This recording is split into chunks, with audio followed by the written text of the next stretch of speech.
সাল্লি আলা রসুলিহিল করিম আম্মা বাদ। প্রিয় দেশবাসী, গুনাহ থেকে বেঁচে থাকা সবচেয়ে বড় বুজুর্গি। গুনাহ থেকে বেঁচে থাকতে হলে আমাদেরকে নফসে আম্মারার সাথে জিহাদ করতে হবে। নফসে আম্মারা আমাদেরকে গুনাহের কাজ করতে উৎসাহিত করে। এই জন্য নফসে আম্মারার সঙ্গে সব সময় জিহাদ করতে হবে।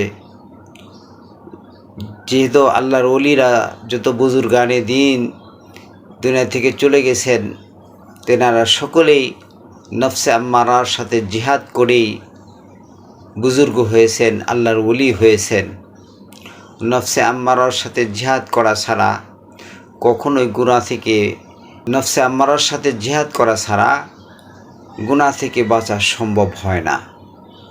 এই জন্য সবসময় নফসে আম্মারার সাথে জিহাদ করতে হবে। নফসে আম্মারা হলো ওই নফস যে সব সময় গুনার দিকে আকর্ষণ করতে থাকে, গুনাহ করতে উৎসাহিত করতে থাকে, উদ্বুদ্ধ করতে থাকে, গুনার মধ্যে মজা লাগাইতে থাকে। এই জন্য আমাদেরকে নফসে আম্মারার সাথে জিহাদ করতে হবে এইভাবে যে, হে নফস, আমি তো ইমানদার, আমি তো মুমিন, আমি তো জান্নাতকে বিশ্বাস করি, জাহান্নামকে বিশ্বাস করি, তো আমার দ্বারা তো গুনাহ করার শোভা পায় না, আমি গুনাহ করব না। গুনাহ করা মুমিনের কোনো সিফত না। গুনাহ হলো বদকারদের সিফত।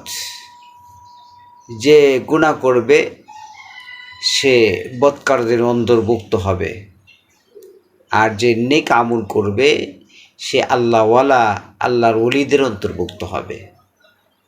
এই জন্য একটি কাজ যদি আমরা করতে পারি তাহলে আমরা অতি সহজে আল্লাহর ওলি হতে পারবো। সেটা হলো আমাদেরকে গুনাহ ছেড়ে দিতে হবে। গুনাহ থেকে বেঁচে থাকা, এটা হলো সবচেয়ে বড় বুজুর্গি। এই জন্য যে কোনো অবস্থাতে আমরা নফসে আম্মারার সাথে জিহাদ করে সর্বপ্রকার গুনাহ থেকে বেঁচে থাকব। আল্লাহ পাক আমাদের সবাইকে বুঝ দান করুন এবং নফসে আম্মারার সঙ্গে জিহাদ বিজয় লাভ করার তৌফিক দান করুন। আমিন।